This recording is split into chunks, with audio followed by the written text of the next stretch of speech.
और इतना कंफ्यूज हूँ कि छोटे छोटे सवाल है, शायद बच्चे भी इसको हल कर दें मगर मुझे नहीं हल कि जब भी कभी न्यूक्लियर पावर की बात आती है तो प्लूटोनियम, यूरेनियम वगैरह वगैरह, और कुछ साइंस रिपोर्टर में या कुछ अदर्स न्यूज़पेपर में जैसे हिंदू वगैरह है, उसमें बात आती है थोरियम रिएक्टर। तो इंडिया में थोरियम बहुत है, तो एक दो बात उनसे समझना चाहते हैं कि थोरियम रिएक्टर क्यों नहीं बनता, महंगा है, क्या है, वो हमें समझ नहीं लगती। जो चीज़ इंडिया में अवेलेबल है उस पर अपने साइंटिस्ट काम नहीं करते, या इतना हाई कास्ट है कि वो हमें वायबल नहीं बनता। पहला क्या है कि हर आदमी जोड़ियों पर पीछे भाग था एक बार।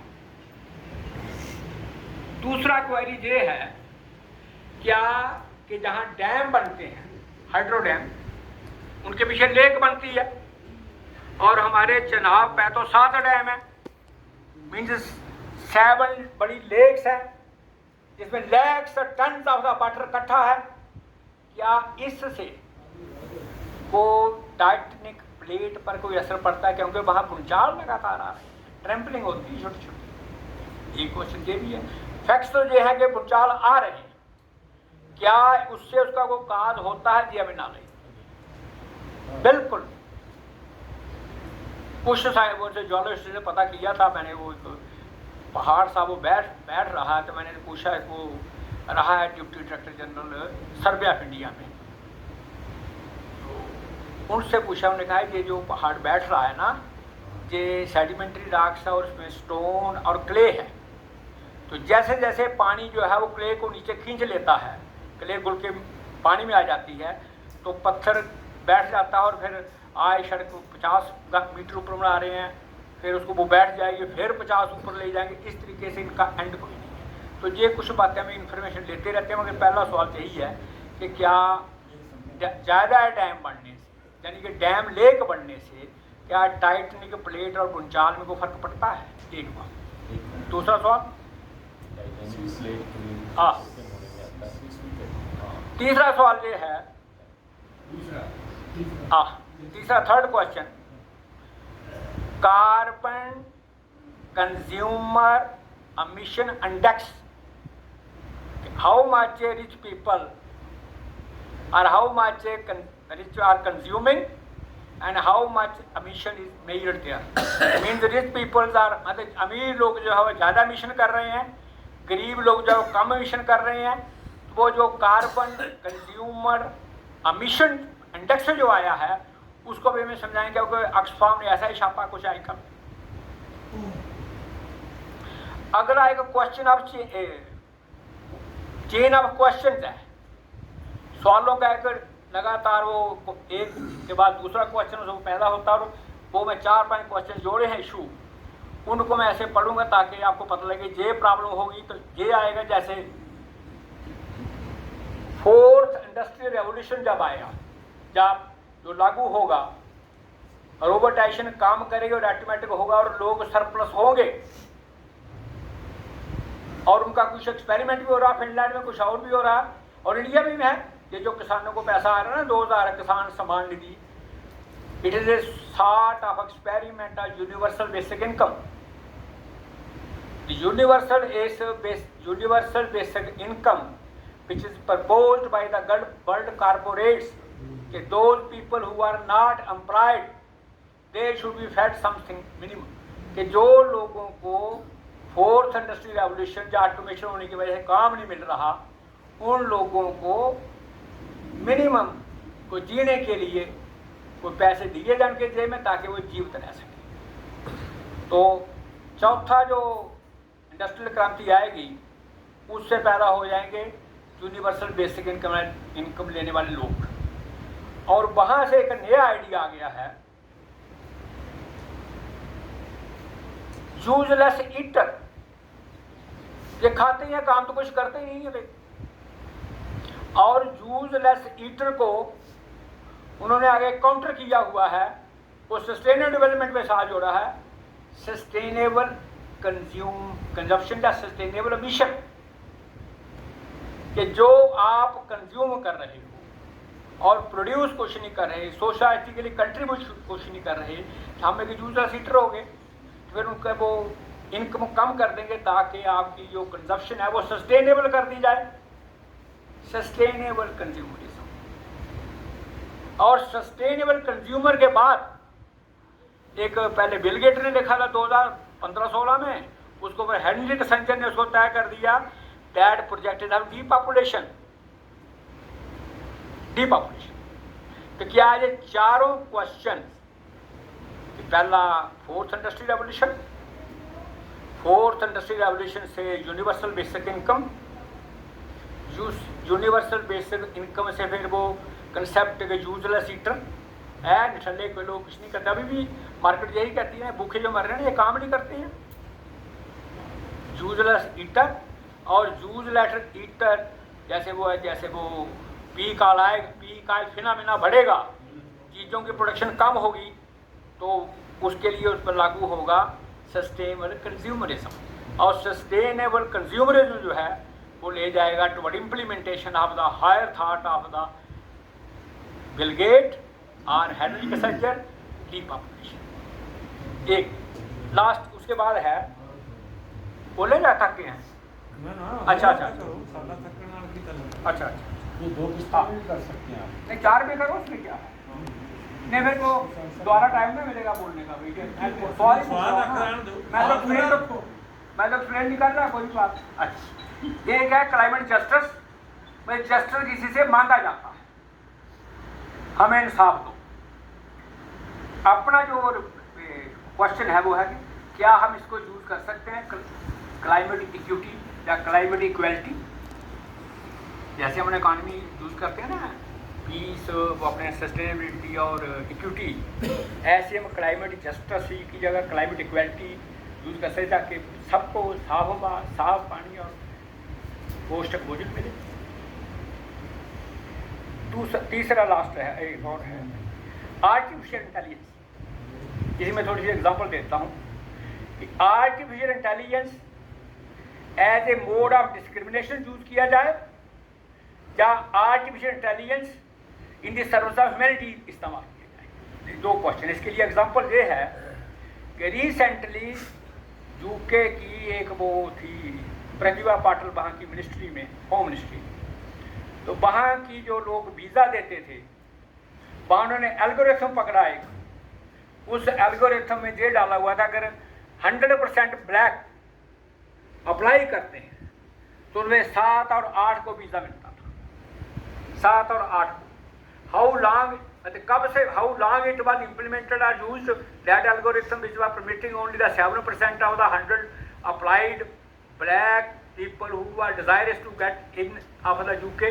जो काले आदमी अगर 100 यूनाइटेड किंगडम में जाना चाहते थे, उनमें से 7 को ही इजाज़त मिलती थी वहाँ जाने की। वो परमिशन एल्गोरिथम कब से यूज कर रहे थे पता नहीं, मगर जब पकड़ा गया और उसने माफीनामा मांगा, प्रतिभा पटेल हैव टू अपोलोजाइज, प्रीति पटेल है शायद, प्रीति पटेल, हाँ।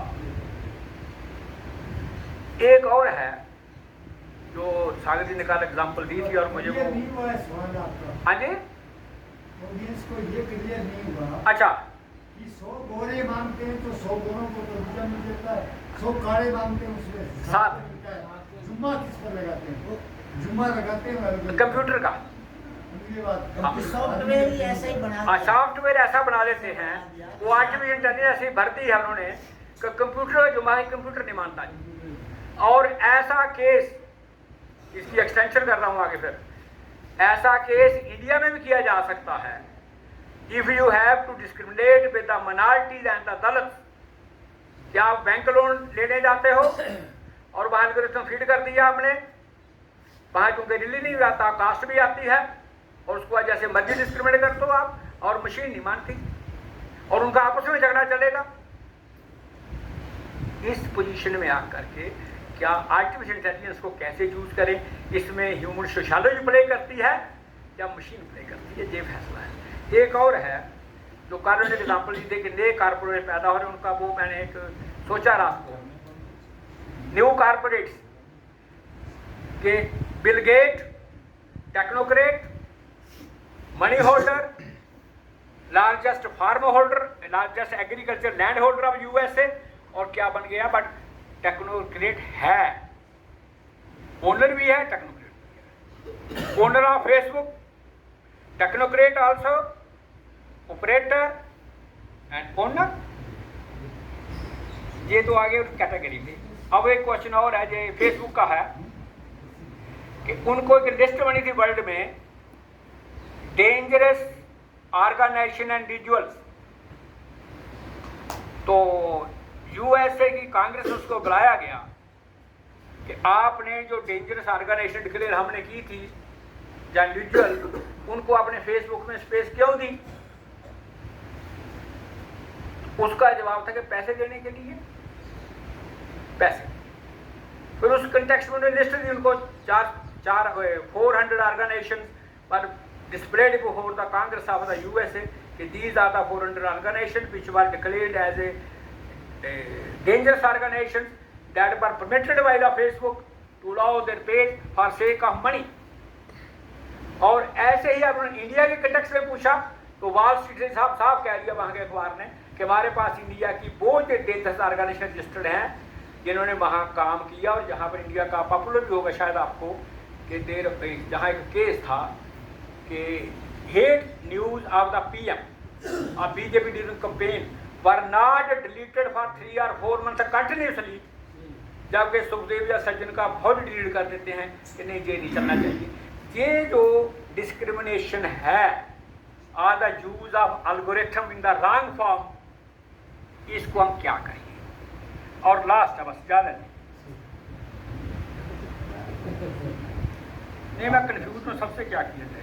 लास्ट लेके 4 कर नहीं बस वो लिखे हैं मैं सारे, अभी नहीं बोल रहा मैं। क्या है ये?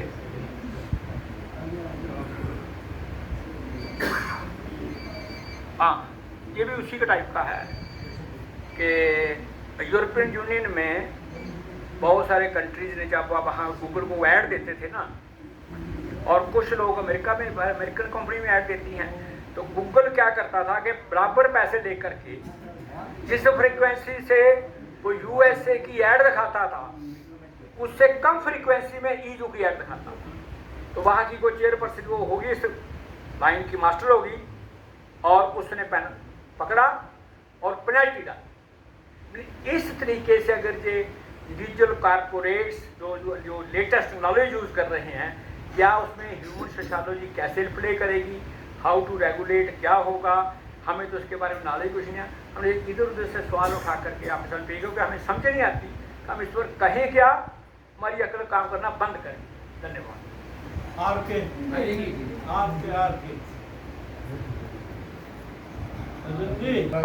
धक्का का सवाल नहीं है, सवाल इम्पोर्टेंस का है। हम जिस बात हम है तो सही ना, सवाल को देख कितना गहरा है कि इन्होंने कहा पिछले कि जो जिसने जितना वो किया है, अपराध किया है, हिस्टोरिकल इमिशन किया है इतिहास में, और उसका जो भी लाभ कमाया है वो बांटा जाना चाहिए। तेल बेच के कितना लाभ तेल बेच के कितना लाभ कमाया वो बांटा जाना चाहिए।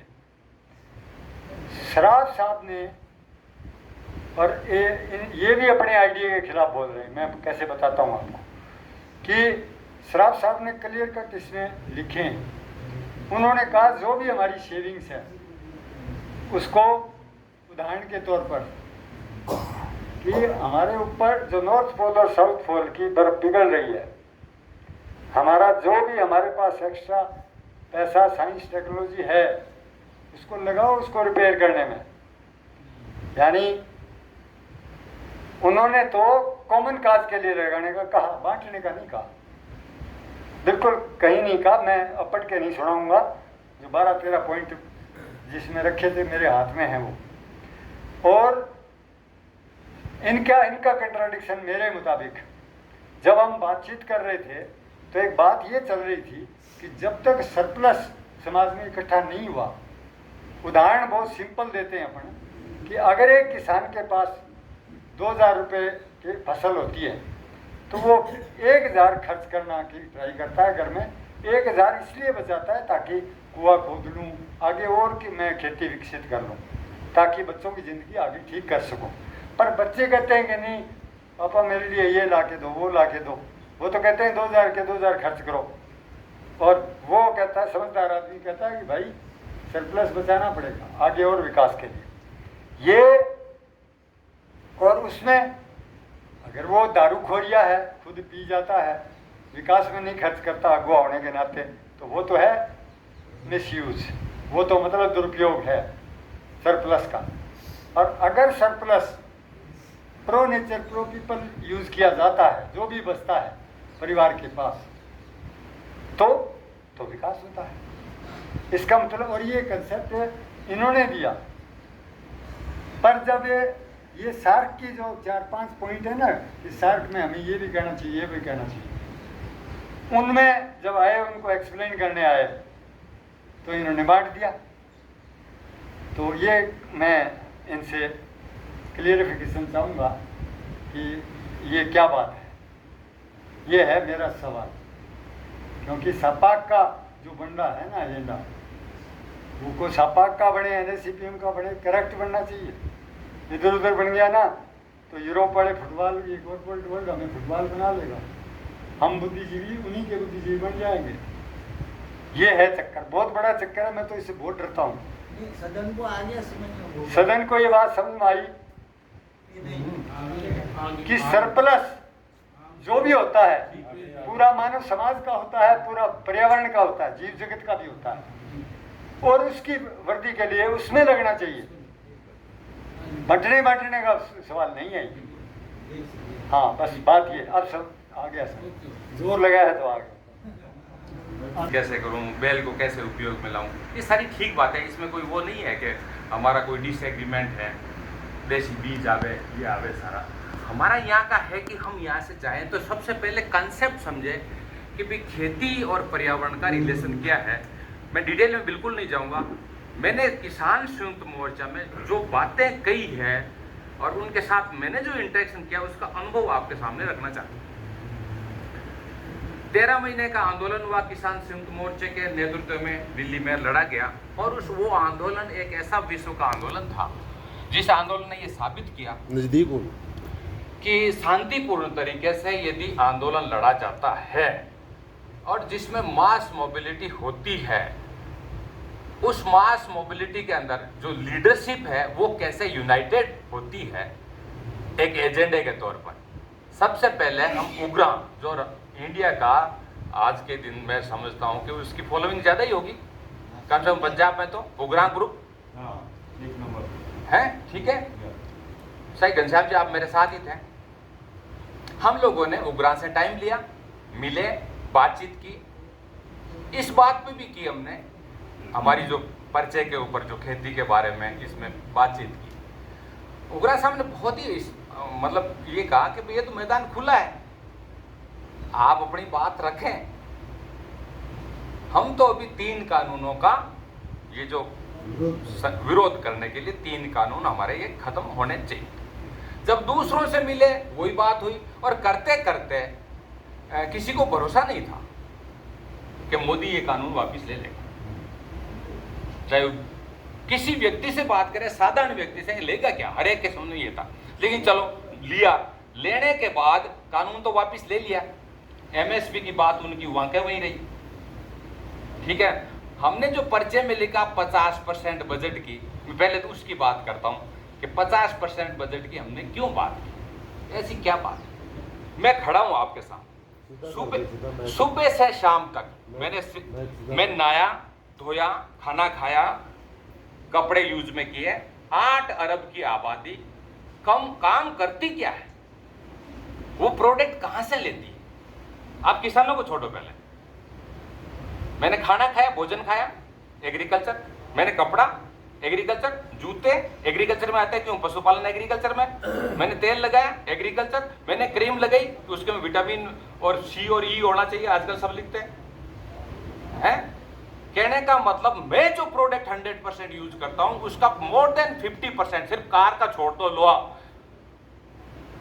लोहे को छोड़ दो, तेल को छोड़ दो, इन कुछ बातों को छोड़ दो, बाकी सारा एग्रीकल्चर का ही प्रोडक्ट मैं काम में लेता हूं। सबसे पहले मेरे सुरक्षा का सवाल है। सुरक्षा का सवाल दो बातों से होता है, एक तो मेरा मन, मेरा शरीर और मेरा जंगली जानवरों से और बाहरी हमलों से। चार, जंगली जानवरों पर तो अभी काबू किया हुआ है, वो तो सुरक्षा का अभी कोई इतना मेजर इश्यू नहीं है। जहां तक है बाहरी हमले का, उसका तजवीज NSCPM ने दे दी कि बाहरी हमले छोड़ो, और मैं सच कह रहा हूं आपको, ये बाहरी हमले अब नहीं होने वाले, ये होने वाले नहीं है। ये संयुक्त किसान मोर्चे के आंदोलन ने साबित कर दिया। मैं उस बात पर आऊंगा, बड़ा एजेंडा उनके सामने हमने क्या रखा। तो ये बाहरी हमले का यानी जो सुरक्षा का सवाल है, मानव जाति के अर्ज, चाहे यहां लिखा ना कि हमारी जो मूलभूत आवश्यकता सब छोटा है, आवश्यकता सब छोटा है, इसको बड़ा करो। कोई अर्ज का मतलब होता है हमारी प्रबल इच्छा, आकांक्षा। हाँ आकांक्षा, कोई ऐसा शब्द लाओ, क्योंकि वो बेसिक हमारी, उसके बिना हम रह नहीं सकते। कहने का मतलब है वो हमारा गुण में शामिल हो जाए। जब बेसिक अर्ज की बात करता हूं तो सुरक्षा, तो मेरी मानसिक सुरक्षा कैसी रहेगी? मानसिक सुरक्षा में भी खेती शामिल है, मेरा शारीरिक सुरक्षा में खेती शामिल है, शुद्ध हवा, शुद्ध पर्यावरण भी शामिल है, और मेरा यानी सुरक्षा का जो मामला है वो बिना प्रकृति के, बिना प्राकृतिक खेती के नहीं हो सकता। अब इतनी सारी बातें मैंने गिनाई, क्या इसके लिए मुझे 50% बजट ही मिलेगा? मुझे का मतलब पूरी दुनिया का 50% जो कंजम्पशन एग्रीकल्चर और नेचर से आता है, उसी की तो बात कर रहे हैं ना। या पहले किसान की बात क्या कर रहे हैं? लोगों को जब दमन आता है कि किसानों को बजट दे रहे हैं, बात वो है ही नहीं, वो है ही नहीं। जब हम किसी बीज को डेवलपमेंट की ओर की अच्छी बात करेंगे, जब खाद की अच्छी बात करेंगे, तो सबके लिए है ना, चाहे वो खेती करता है या नहीं करता। तो मेरे साथी जो मेरे पास में बैठा, तो इसलिए 50% बजट तो मैं समझता हूं कम है, कम है। हाँ आप हमारी होगी आपस में, चिंता नहीं करें। तो एक तो ये था कि ये 50% बजट की बात को हमें जोर से उठाना चाहिए। जब हमने संयुक्त किसान मोर्चे के सामने बात रखी, अब भी, क्योंकि अब क्या कर रहे हो किसान, हम MSP को लड़ाई कर रहे हैं, 3 कानून हमने खारिज कर दिए, और पता लगा कि वहां संयुक्त मोर्चे के अंदर भी धड़े बने हुए, धड़े बन गए, टूटन हो गई। तो इस बात को आप जिनके नाम जानते हो वो आए थे, जैसे डॉक्टर दर्शनपाल जी थे, राजेवाल थे, आपके दलेवाल थे, नहीं दलेवाल नहीं थे, इसमें दलेवाल नहीं आए थे, इसमें सुरेश पोत थे, चड्डूनी थे, आपका डकोटा ग्रुप का एक डकोटा ग्रुप वाला था, जगमोहन नहीं, तो जगमोहन में जा बूटा सिंह होगा, बुट्टा सिंह बुल जी, और राकेश टिकैत थे, और राजस्थान के जो सेकंड लाइन के थे वो भी सारे थे। वहां मैंने ये रखा, अभी यहाँ सनात बन जाए तो ये ना, अभी इसी 26 तारीख को, अभी महीने से पहले, आज राजस्थान में जयपुर में हुई, और करीब 600-700 लोग भी वहां आए थे। उसका नाम था किसान संसद, उसका नाम रखा उन्होंने किसान संसद। तो मैंने ये रखा, भाई देखो, मैंने कहा मुझे तो ये भरोसा है कि हम सब जीत सकते हैं, लेकिन एक शर्त है। कि क्या शर्त है? कि संयुक्त मोर्चा एक रहे। मैंने कहा वहां संयुक्त मोर्चा एक रहा, 13 महीना लड़े, लेकिन जीत तो आपके हिसाब से, सबके हिसाब से 3 कानून वापिस कर दी। और क्या संयुक्त मोर्चे में जो 40 जो मेन लीडर्स थे वो क्या सारे एक मत थे? उग्रा कह रहे थे कि हमने कभी जिंदगी में नहीं सोचा था कि हम 40 को एक हो जाएंगे, जिंदगी में नहीं सोचा। तो किस बात पे हुए? कि एक एजेंडे के बोल रहे, एजेंडा था तीनों कानून को हटाना। उसमें RSS ग्रुप भी था, जिसको ये आजकल दलेवाल को या इनको अभिमन्यु को या जो कक्का जी को कहते हैं कि ये RSS ग्रुप है, या जो और जो लिबरल या जिसको सोशलिस्ट है ना, सोशलिस्ट तो सब इधर से उधर का है, वो जिसको रिप्रेजेंट यादव जी कर रहे हैं, योगेंद्र यादव करते हैं, वो भी थे, हैं भगदड़ मचाने वाले। वो थी भगदड़ नहीं, मतलब जो आइडियाज में सराफ साहब ने 5वीं कैटेगरी में रखा उनको, स्वतंत्र, वो 5वीं कैटेगरी है। तो वो भी जब बात रखी कि भाई आप जीते क्यों, कि एक हुए, इतने बीच में एक जना खड़ा होकर बोला कि साहब ये थोड़े हुए थे, इन 3 कानूनों को हटाने के मुद्दे पर जनता इनको एक कर गई।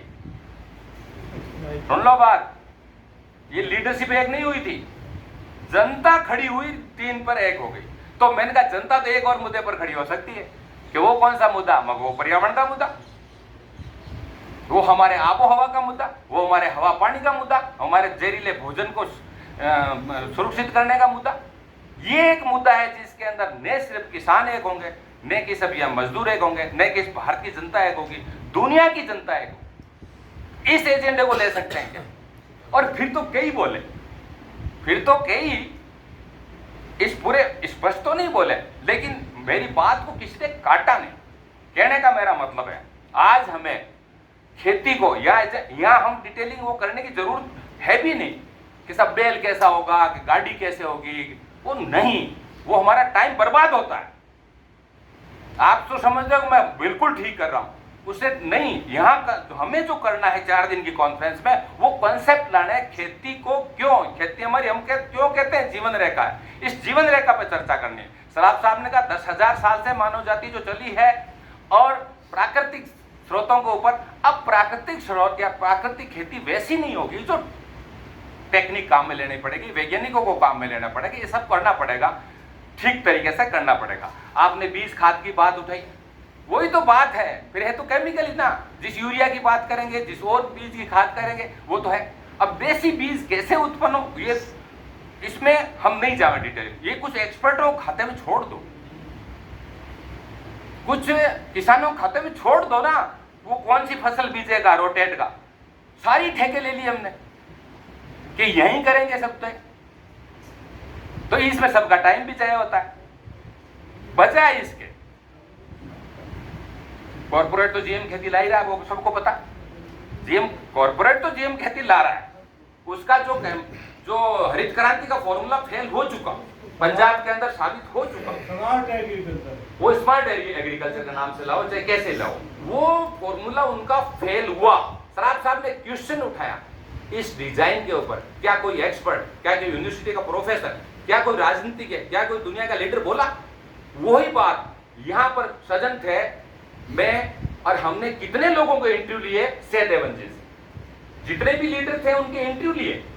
एक सवाल पूछा उन्होंने, सहदेवन जी ने, क्या खेती का ये डिजाइन वायबल है, क्या ये खेती का डिजाइन चलेगा जो आज आपका है?